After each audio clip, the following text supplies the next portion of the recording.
Gravity, उस force का जो नाम है वो ग्रेविटी है। इसी प्रकार से जब हम इलेक्ट्रोस्टैटिक में आते हैं तो उसमें जो ये प्रॉपर्टी है मैटर की, जिसकी वजह से वो दूसरे ऑब्जेक्ट पे फोर्स डिफाइन कर पा रही है ना, तो जो वो प्रॉपर्टी है, उस प्रॉपर्टी का नाम तो चार्ज है, नाम उसका चार्ज है, लेकिन उसको मेजर करते हैं या उसको बता सकते हैं कैसे, टर्म्स ऑफ प्रोटॉन्स, इलेक्ट्रॉन और न्यूट्रॉन्स के टर्म्स में उसको समझाते हैं किसी दूसरे को। जैसे कि कोई भी मैटर एक दूसरे से फोर्स लेके दूर भी कर सकता है, फोर्स से उसको खींच भी सकता है। तो जब जैसे बात है, जब दूर कर देगा तो आप नेगेटिव कह दो, जब वो खींच लेगा नहीं, इसके पीछे भी कहानी है, इसके पीछे भी कहानी है कैसे पॉजिटिव, मतलब नाम कैसे दिया गया कि हाँ वो पॉजिटिव ही है और वो नेगेटिव ही है, दूसरा एक चार्ज है वो पॉजिटिव चार्ज है वो नेगेटिव चार्ज है, कैसे नाम पड़ा ये इलेक्ट्रॉन प्रोटॉन के केस में। तो देखो इसमें क्या हुआ था कि हमको पता है कि किसी भी एटम में, अब मैं ये कह रही हूँ कि वो कारण ही जो है वो चार्ज है, कोई तो कारण है, वैज्ञानिकों ने बहुत सोच समझ के बताया कि कोई तो कारण है जिसकी वजह से लगा रहा है, बिना कारण के वो फोर्स डिफाइन नहीं कर सकते एक दूसरे पे, राइट। तो अब उस कारण को हमने चार्ज नाम दे दिया है। अब बताने दीजिए ग्रेविटेशनल फोर्स को थोड़ा सा रिलेट करके, के अंदर प्रोटॉन का नंबर इक्वल हो इलेक्ट्रॉन के, ठीक है, यानी इलेक्ट्रॉन प्रोटॉन बराबर संख्या में मौजूद रहने चाहिए उस एटम में, तो वो एटम क्या हो गया, न्यूट्रल हो गया, ठीक है। और न्यूट्रॉन तो आपको पता है कि ऑलरेडी न्यूट्रल है, मतलब कि उसके ऊपर कोई चार्ज वैसा मानते नहीं, क्योंकि हाँ ठीक है, नहीं मानते हैं, नहीं है या नहीं। तो अब क्या करें हम, उस एटम में से अगर किसी तरीके से कोई वो इलेक्ट्रॉन बाहर निकाल दें तो क्या होता है, इलेक्ट्रॉन की कमी और पॉजिटिव चार्ज की अधिकता आ जाती है, जिसकी वजह से पूरा एटम जो पॉजिटिवली चार्ज मारा जाता है। मतलब इसका कोई वो फिजिकल सिग्निफिकेंस इस तरह से नहीं है कि हाँ एक स्पेसिफिक, जैसे इलेक्ट्रॉन का एक मास हो गया और ये 2-3 प्रॉपर्टीज हो गई, वैसा ये इसके पास कोई स्पेसिफिक फिजिकल सिग्निफिकेंस ये मैटर की एक मूलभूत मतलब एक फंडामेंटल प्रॉपर्टी है। जैसे एक मैटर के पास वेट होता है, उसके कुछ भार होंगे, ठीक है, मास, वैसे ही उसी तरह एक ये भी चार्ज भी होता है। हर मैटर के पास ये कि प्रॉपर्टी, फंडामेंटल प्रॉपर्टी है, ये हर मैटर के पास है। अब वो पॉजिटिव में भी हो सकता है, कि प्योर नेगेटिव में हो सकता है, वो इसमें भी होता है, न्यूट्रल में। और जब भी ये बोलते हो कि इलेक्ट्रॉन नेगेटिव चार्ज है या प्रोटॉन पॉजिटिव चार्ज है, इसका क्या मतलब है, वो भी एक चार्ज ही है। हाँ, चार्ज कह रहा है, वही कह रहा है, इसलिए हम ऐसा कहते हैं क्योंकि देखिए वो प्रोटॉन और वो इलेक्ट्रॉन भी यही काम करते हैं, एक दूसरे के ऊपर फोर्स डिफाइन करते हैं कुछ, ओके, है ना। जैसे कि हम क्या बोले, चार्ज क्या है, प्रॉपर्टी किसी मैटर की जिसकी वजह से दूसरे ऑब्जेक्ट के ऊपर फोर्स डिफाइन कर सके, मतलब या फोर्स लगा सके या उसको धकेल सके, खींच सके, ठीक है, फोर्स के जरिए ही करेंगे। तो वही काम प्रोटॉन और इलेक्ट्रॉन भी करते हैं, वो एक दूसरे के ऊपर फोर्स लगाते हैं किसी प्रकार का, है ना। उनके ऊपर जो चार्जेस है वो फोर्स लगाते हैं। नहीं, सही था, तो जो फोर्स, वो दोनों फोर्स लगा रहे हैं। वो ऐसा रियल में नहीं होता कि इलेक्ट्रॉन के पास नेगेटिव चार्ज ही होता है, वो तो आपने कहा गया है ना कि यहाँ वो लोग, तो वास्तविक क्या है, मतलब मैं वही बता रही हूँ, बोलो नहीं। अच्छा, अभी इलेक्ट्रॉन पे हम लोग आए नहीं, अभी हम लोग केवल चार्ज की डेफिनेशन समझ रहे हैं। चार्ज क्या है, ओके, मैटर जो है वो फोर्स में नहीं आया, इसको समझ में नहीं आया, मैं कनेक्ट नहीं कर पाया हूँ। नहीं, हम मेरे हिसाब से ये है कि हर मैटर का एक फंडामेंटल वो क्या है। अरे तो वो प्रॉपर्टी कैसे निकाली, कैसे वो प्रॉपर्टी कहाँ से, मतलब ऐसे ही अंदाजा बोल नहीं, हर भी होता है और उनसे अट्रैक्ट भी होता होगा ना, हर मैटर की ये होगी ना। अब एक मैटर में दूसरे मैटर को मिक्स करेंगे तो बनेगा कि नहीं, ऑब्वियसली। तो वो किसी फोर्स के कारण वो मतलब अट्रैक्ट भी हो रहा है, रिपल भी हो रहा है, ठीक है, ये हो गया। लेकिन जब उसके परमाणुओं पे जब अध्ययन किए हैं लोग, तब उसमें देखे हैं कि हाँ कुछ ऐसे भी कण होते हैं जो कि रिपल करते हैं, जो कि ऐसे होते हैं जो न्यूट्रल होते हैं, जो अगर नेगेटिव चार्ज परमाणुओं में ज़्यादा होगी तो यानी वो जो मैटर है वो क्या होगा, ज़्यादा नेगेटिव में होगा। जब भी होगा तो या तो वो फोर्स, अगर फोर्स की बात करेंगे तो नेगेटिव मतलब रिपल करेगा, और यदि उस पर इलेक्ट्रिक चार्ज चलाने की बात करेंगे इलेक्ट्रिक चीज़ों पे, तो इसका मतलब उसमें करंट आएगा। और मुझे ये ऐसा लगता है कि अगर समझना है इसको पूरी तरीके से, चार्ज ऐसा मान लेना चाहिए कि हमें चार्ज पता ही नहीं है, वही तभी हम उसके पास जाएंगे, उस कॉन्सेप्ट के पास। हाँ ठीक है, बट इसी केस में एज यू सेड कि हाँ ये प्रॉपर्टी है, उस हिसाब से वो बिहेव करता है, लेकिन वास्तव में इसकी मतलब वो जो कह रहे मतलब बता रहे जो आध्यात्मिक कहाँ से, हाँ बिल्कुल वो बताओ। तो देखो मतलब ये तो ऑलरेडी अब था ना, मतलब ये प्रॉपर्टी है, लेकिन अभी भी वो इंट्यूटिवली मैं नहीं पहुंच पाया हूँ, हाँ, मुझे चलो और ठीक, समझना तो है। बताओ। हाँ बताओ। हाँ तो सुनो, तो वही कह रहे थे जब स्टार्टिंग में ही तो मैंने आप ये बताया। कहना चाह रहे हैं कि उस मैं कहना इलेक्ट्रॉन नहीं को चाह रहा हूँ, मैं नेगेटिव क्यों समझना मिला? चाह रहा हूँ। क्यों कह रहे हैं कि उसके पास चार्ज है? इसका मतलब उस इलेक्ट्रॉन के पास कुछ चार्ज है, और या प्रोटॉन, अगर पॉजिटिव या नेगेटिव की बात नहीं कह रहा हूँ, मैं कह रहा हूँ वो चार्ज क्यों है? चार्ज हाँ, क्यों है तो वो? चार्ज का मतलब उसके ऊपर चार्ज है, इस बात का मतलब कुछ होता है क्या? क्या मतलब है? कहाँ से वो चार्जेस कैसे जनरेट हो रहे हैं? क्या है? हाँ तो उसमें ये कह रहा है, हाँ, हाँ। जैसा कि मैंने स्टार्टिंग में ही बताया अपने कथन के, कि चार्ज हम उस प्रॉपर्टी को कहेंगे, मतलब प्रॉपर्टी समझ लीजिए कि चार्ज एक वो वजह है, वो कारण है जिसकी वजह से एक बॉडी दूसरे बॉडी के ऊपर फोर्स लगा रही है। इन टर्म्स ऑफ ये चार्ज, अभी हम बता रहे हैं कि चार्ज को समझने के लिए भी हमें चार्ज की नॉलेज होनी चाहिए। बिल्कुल बिल्कुल है ना? बिल्कुल। तो वही मतलब हम पहले से हमको पता है कि चार्ज है, तो चार्ज फोर्स तो बहुत करोड़ों से लगते हैं, Correct, लेकिन correct. एक चार्ज के केस में मान लो, अभी इतना याद रखिए कि चार्ज वाली बात हो रही है, इलेक्ट्रिसिटी की बात हो रही है, अभी कहीं ना कहीं चार्जेस आ रहे होंगे, अब चार्जेस को भूल जाओ। ठीक है। अब आइए हम लोग आते हैं कि चार्ज वो कारण है, मतलब कोई कारण, एक ऐसा कारण है जिसकी वजह से एक ऑब्जेक्ट दूसरे ऑब्जेक्ट को भी हम बाद में बताएंगे, सब पार्टिकल पे जब जाएंगे तब बताएंगे। समझ लीजिए वो एक ऑब्जेक्ट है, कैरेक्टरिस्टिक क्या हो करके हो रहा है, लेकिन हमने उसको डिफाइन किस वजह से, किस नाम से किया? ग्रेविटी। वो नाम है ग्रेविटी। उसकी ग्रेविटी के अंदर क्या चीजें हो रही है, दो मास आपस में हो रही है, वही चीज हमारे सेम चार्जेस में है। हाँ ठीक, वही इलेक्ट्रिसिटी में भी कारण तो चार्ज है। अब वो भले ऐसा हो रहा कि इलेक्ट्रॉन और प्रोटॉन का हेर फेर हो रहा हो दो ऑब्जेक्ट्स के बीच में, जिसकी वजह से वो दूसरे के ऊपर फोर्स लगा पा रहे हो, लेकिन वो जो कारण है वही है कारण चार्ज। ठीक है, अब इस पार्ट में आते हैं जो सब एटॉमिक पार्ट्स हम ले रहे हैं, इलेक्ट्रॉन, न्यूट्रॉन, प्रोटॉन। तो न्यूट्रॉन तो खैर न्यूट्रल छोड़ दीजिए, अब दो मतलब एक एटम में दो टाइप के हो गए। अगर सेम इलेक्ट्रॉन सेम प्रोटॉन है तो न्यूट्रल है। जब इलेक्ट्रॉन की डिफिशियंसी हो जाती है, यानी कमी हो जाती है, तो पॉजिटिवली चार्ज बन जाता है। जैसे कि हमको पता है कि lose of electron makes it positive हो जाता है कि ऑलरेडी एग्जिस्टेंस में होता है, हर एक मॉलिक्यूल का अलग अलग नहीं है, वो हो बढ़ाया भी जाएगा, जा सकता है, घटाया भी जा सकता हाँ है। अच्छा ठीक है। ठीक है। और सेम हम ये मान के चल रहे हैं नेचर में क्या होता है, हाँ नेचर में क्या होता है ना? तो एक हाइड्रोजन एटम ले लो, हाँ जिसके अंदर हाइड्रोजन का कोई एक एटम है, उसके अंदर 1 प्रोटॉन और 1 इलेक्ट्रॉन ऑलरेडी मौजूद है।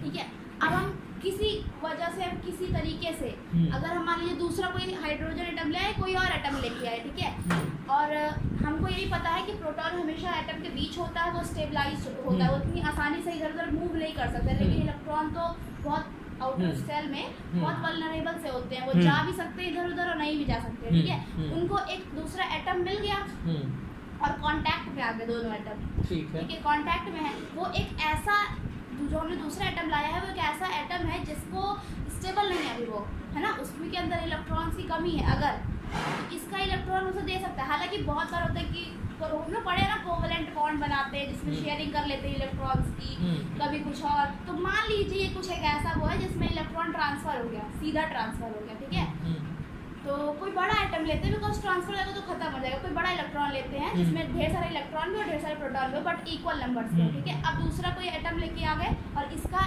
उस पे मतलब इसका जो कोई इलेक्ट्रॉन की संख्या इसमें भेज दिए, इसमें कमी हो गई, तो ये पॉजिटिवली चार्ज बन गया। ये पॉजिटिवली चार्ज बन गया मतलब क्या है, जो मैं यहाँ पे चार्ज टर्म यूज कर रही हूँ, मतलब ये एक ऐसा कारण यहाँ पर जनरेट करेगा ये अब इसमें, जिसकी वजह से ये किसी को रिपेल और अट्रैक्ट कर सकता है। अब है ना, पॉजिटिवली चार्ज बन गया, और ऐसे ही कोई दूसरा एटम है वो भी पॉजिटिवली चार्ज बन गया। वो जो चार्ज मैं टर्म बता रही हूँ क्यों कह रही हूँ मैं चार्ज, ये पॉजिटिवली कारण तो है, लेकिन वो कारण क्या है? एक और बात, हमें यहाँ पे बोल रहे हैं ना चार्ज पॉजिटिवली चार्ज है, वो मुझे पता है। तो यहाँ जो चार्ज है उस टर्म का हमने यूज क्यों किया कि पॉजिटिवली चार्ज है या निगेटिवली चार्ज में चार्ज क्यों लेके आ रहे हैं, इसका मुझे बताने दो। चार्ज है मतलब कि यहाँ पर कुछ ऐसा हुआ कि यहाँ प्रोटॉन्स की संख्या अधिक हो गई है, और उसको हम लोग कह चुके हैं कि इसके अंदर कुछ ऐसा मतलब फोर्स आ गया है, मतलब एक फोर्स इसके अंदर भी है और एक दूसरा मान लेते हैं कि वो भी पॉजिटिवली चार्ज है, उसके अंदर भी एक फोर्स आ गया। ठीक है,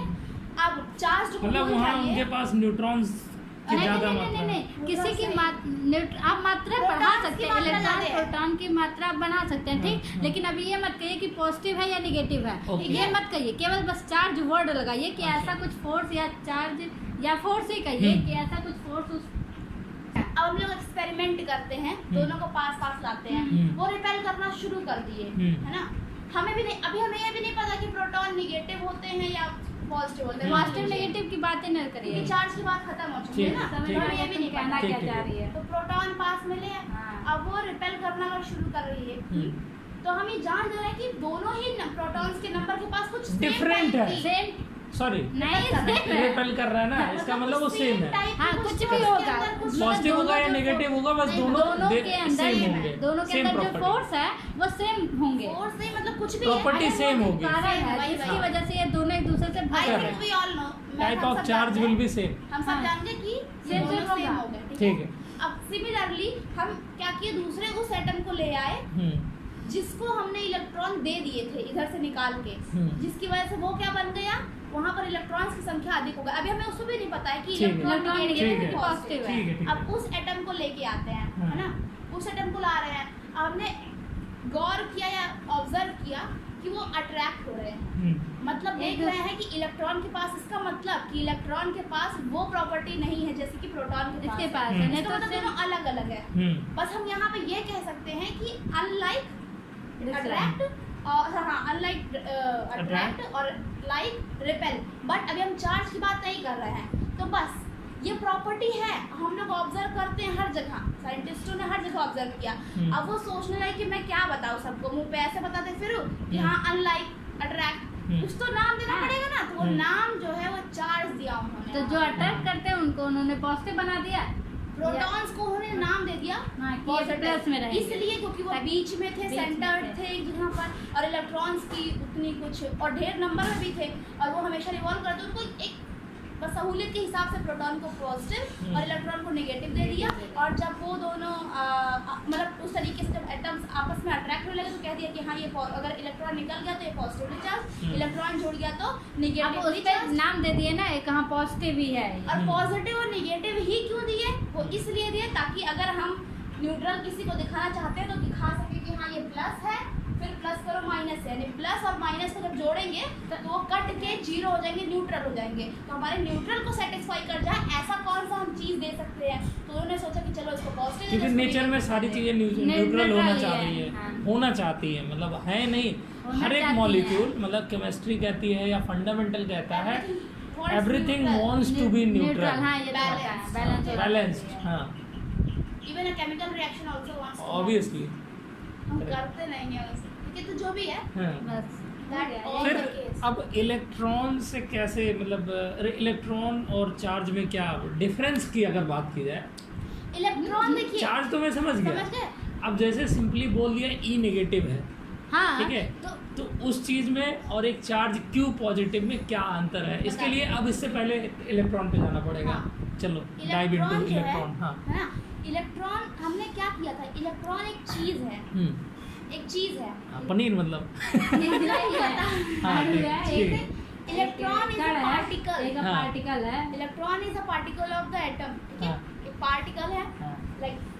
अब charge is not a particle, first difference, charge एक पार्टिकल है, चार्ज वो प्रॉपर्टी बात है, हाँ वही मैं डिफरेंस निकालने की कोशिश कर रहा हूँ कि एक पहला डिफरेंस ये हो गया कि charge is not a particle, it is है ना property which makes it to feel force, लेकिन इलेक्ट्रॉन इज अ पार्टिकल, वो तो and पार्टिकल है, वो तो electron दिख has सकता है। that property which is called charge, charge, है ना? एग्जैक्टली, और इलेक्ट्रॉन हम बहुत इजी टर्म पाते हैं, फाइंड करते हैं, चार्ज को डिफाइन करते हैं, charge is the property but electron has that property, yes, okay, and that's why sometimes क्या हम always we just found always electron the very simplest term to define charge, मतलब कहने का कि इलेक्ट्रॉन एक पार्टिकल है जिसके पास वो प्रॉपर्टी है, और वो प्रॉपर्टी क्या है, चार्ज। अब हम उसको इतना इजी पा गए हैं लोगों को समझाने के लिए कि हम इलेक्ट्रॉन्स को कई बार चार्ज नेगेटिव है, नेगेटिव ही बोलते कि नेगेटिव ही है, जबकि देखा जाए तो प्रोटॉन कोई चार्ज नहीं है, प्रोटॉन भी एक वो है पार्टिकल है, उसके ऊपर भी चार्ज है, और सेम एज इलेक्ट्रॉन भी एक पार्टिकल है, उसके ऊपर प्रॉपर्टी है जिसको हम चार्ज कहते हैं, ठीक है। लेकिन हम इलेक्ट्रॉन को ज्यादा इजी पाते हैं चार्जेस को डिफाइन करने के लिए, दैट्स व्हाई हम इलेक्ट्रॉन यूज करते हैं, है ना। और इसको हम नेगेटिव लिख देते हैं, इसको पॉजिटिव लिख, क्योंकि कभी भी आप किसी भी जगह सुनेंगे चार्जेस के बारे में सबसे पहला नाम आएगा इलेक्ट्रॉन और प्रोटॉन, सबसे पहले सीधे बोल देते हैं कि ये इलेक्ट्रॉन नेगेटिवली चार्ज है, क्योंकि बच्चों को भी पता है तो असलियत की electron is negatively charge, that means it has negative kind of charge, है ना, and that is a property of it, Just matter. so that was the crux somehow, but let's dive into more.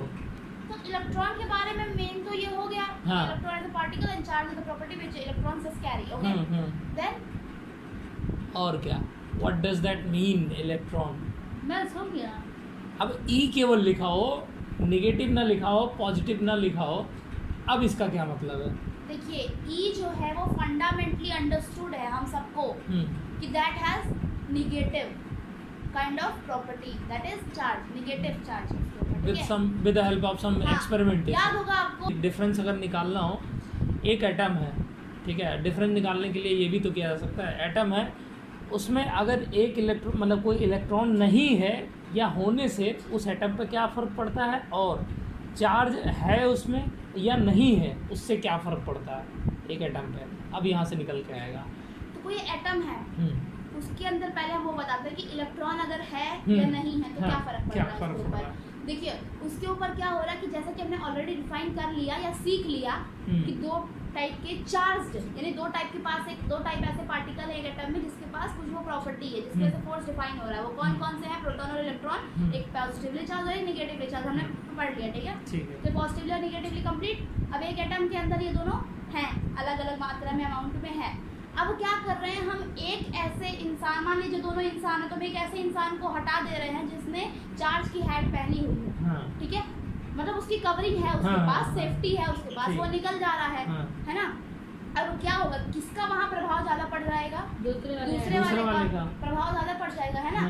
तो जैसा कि मैंने पहले से ही define किया इस चीज को कि इसका प्रभाव बढ़ गया और इसको हम लोगों ने मान लिया कि पॉजिटिव चार्ज है तो पॉजिटिव का ज्यादा बोलबाला हो गया। मतलब ये है कि अगर किसी एटम से अगर हम वो पार्टिकल निकाल रहे हैं तो चार्ज भी साथ में बाहर आ रहा होगा। सुनिए ऑब्वियसली, बिकॉज बिना पार्टिकल वो फोर्स से तो बाहर आएगा, उससे निकल के।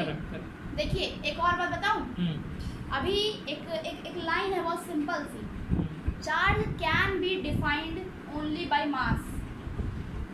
ओह, so it is kind of अच्छा, चार्जेस हैव सम मास। नहीं, चार्जेस नहीं मास है, मतलब अगर मास है तभी चार्ज एग्जिस्ट करेगा। ओह, दैट मींस वो पार्टिकल होना ही चाहिए। बट उल्टा इसका नहीं होगा, अगर मास है तो कुछ नहीं इसके पास चार्ज हो, बट अगर चार्ज है इसका मतलब वो किसी मास के ऊपर है ना। ऑब्वियसली वहाँ मैटर होगा, वहाँ मॉलिक्यूल होगा तो कोई पार्टिकल होगा। चार्ज इज डिपेंड नहीं कह सकते बट जरूरी है, उसके लिए मास होना जरूरी है, इसका मतलब पार्टिकल वहाँ होना भी चाहिए, चाहे न्यूट्रॉन हो चाहे इलेक्ट्रॉन हो या प्रोटॉन। जनरली हम इस भाषा में जो हम कहते हैं कि हमको चार्ज निकालना है तो या तो हम प्रोटॉन को निकालना चाहेंगे या तो इलेक्ट्रॉन को निकालना चाहेंगे। चार्ज निकालना मतलब क्या, चार्ज तो बिना मास के डिफाइन नहीं की जा सकती है। इसका मतलब पूरा पार्टिकल और उसके ऊपर का जो आउटर कवरिंग है चार्ज, वो दोनों ही एक बार में जाएगा तभी चार्ज मूव करेगा। सिर्फ इलेक्ट्रॉन को छोड़ेंगे तो हो सकता हो कि वो कोई ऐसा एटम हो जिसमें दोनों न्यूट्रल उसमें हो, जिसमें हम अलग से चार्ज की बात ना कर पाए। मतलब चार्ज तो होंगे लेकिन ये कपल्ड है, मतलब ये प्रॉपर्टी कपल्ड है, अलग नहीं होता, कॉम्प्लीमेंट्री या कुछ ऐसा। Complementary type. सो इसका मतलब यही निचोड़ है। पहला ये था कि charge is not a particle. हाँ, charge is a property of a particle, पहली डिफरेंस। और दूसरा, charge can not exist without a particle और we can say it mass. Correct, ठीक है, ये बात हो गई। ठीक है। अगर मैं चार्ज को कहीं मूव करने की बात कर रही हूँ, हटाने की बात कर रही हूँ, गायब करने की बात कर रही हूँ, मतलब वो मास उसके साथ इनबिल्ट आता है। ऑब्वियसली हमें मास ही हटाना पड़ेगा, चार्ज कैन नॉट बी, मतलब प्रॉपर्टी। इसीलिए चार्ज का टर्म आते ही हर जगह इलेक्ट्रॉन या प्रोटॉन जरूरी पड़ जाते हैं, because charge can not exist without the mass. Correct. तो जब भी हम चार्ज की बात करेंगे तब वहाँ पे वो इलेक्ट्रॉन प्रोटॉन, इसीलिए एक सिंगल इलेक्ट्रॉन या एक सिंगल नेगेटिव इलेक्ट्रॉन ही आता है उसके साथ। तभी हम बात करते हैं, तो ओके। और चार्ज का मेजर, एक इलेक्ट्रॉन में जितना चार्ज होते हैं वो मेजर को हम इलेक्ट्रॉन के टर्म्स में हर जगह फॉर्मूलोज में लगाते चले जाते हैं कि एक मतलब ई निगेटिव है तो एक मतलब निगेटिव चार्ज है, ई डबल निगेटिव है, डबल निगेटिव चार्ज। सुनिए Negative charge। Flow of charges कहेंगे तो कहीं ना कहीं फ्लो ऑफ हाँ। इलेक्ट्रॉन्स आ ही जाता है, ठीक है। नहीं, आप चार्जेस कहोगे तो पॉजिटिव नेगेटिव दोनों Protons में ले भी आ सकते सकते हैं, Obviously। चार्ज उन दोनों पे होता Obviously। है। देखिए कहीं भी हम और सुनते हैं इलेक्ट्रिसिटी में हमेशा हमेशा इलेक्ट्रॉन नेगेटिव ही मानी जाती है क्योंकि हमें नेगेटिव फोर्स चाहिए होता है। इलेक्ट्रिसिटी कहते हैं किसको, हम पहले ये डिफाइन करेंगे हाँ। तो बहुत इजी पड़ जाएगा। वही, वही। तो इलेक्ट्रिसिटी किसे कहते हैं? Of course flow of electron electrons opposite which have negative charges. क्योंकि किसके अगर हम अपोजिट बैठती है? अरे अपोजिट की बात नहीं हो रही है, वो करंट और फिर चार्जेस का वो आ जाएगा, है ना। केवल इलेक्ट्रिसिटी टर्म की हाँ, बात हो रही तो है। इलेक्ट्रिसिटी टर्म मतलब क्या? Flow Flow of of electron। Electron which have negative Negative charge. charge। क्योंकि अगर हम कह देंगे सिर्फ फ्लो ऑफ चार्जेस तब वहाँ पे पॉजिटिव वाला भी आ प्रोटॉन भी जाएगा। तो आ जाएगा। दैट्स व्हाई हमें कहना जरूरी पड़ जाएगा। तो इलेक्ट्रिसिटी में पॉजिटिव चार्जेस कहीं मतलब कोई ट्रैवल नहीं होती है? नहीं, पक्का? पता नहीं। चलो अभी आते हैं, I'm not so clear about it। मतलब हम लोगों को नहीं पता है अभी इस बात पे। मेरे हिसाब पता से है? नहीं तुम होता, clear हर हो? जगह नेगेटिव, हमेशा नेगेटिव। क्या होता है करंट? क्या है भाई? तो मुझे लगता नहीं यही क्लियर कर। करंट क्या है या लाइट ही क्या है? हाँ। नॉर्मली ये करंट लाइट Current- क्या है? इलेक्ट्रॉन करंट फ्लो एक ऑफ प्रकार की तरंग है जिसके अंदर छोटे छोटे बुलबुलों के समान इलेक्ट्रॉन्स बहते हैं। तब आगे नहीं इलेक्ट्रॉन पे तो वही था क्या है? चार्ज ही है और कुछ नहीं होता है, पॉजिटिव होता ही नहीं है। तो आप स्पेशली वहाँ आपको नाम देना पड़ेगा नेगेटिव चार्ज यानी electron. Flow of electron is current.